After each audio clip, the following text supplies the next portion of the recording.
Hello everyone, welcome back to Frank's Mill Farms, and we've got day 36 on Westwood Farm.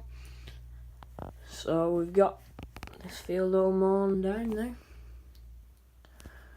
and we've got the New Holland with the twin rake on and rowing it up.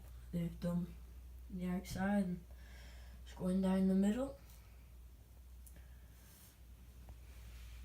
Starting off, fence parked up, not really needed now for a couple of days.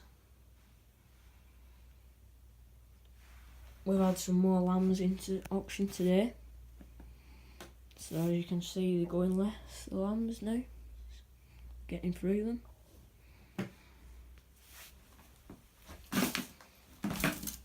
So the Land Rover's on its way back from the auction now.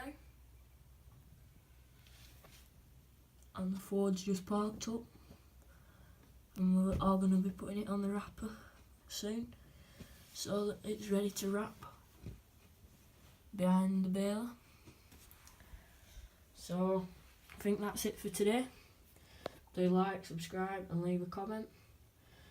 I'll see you in the next one. Bye.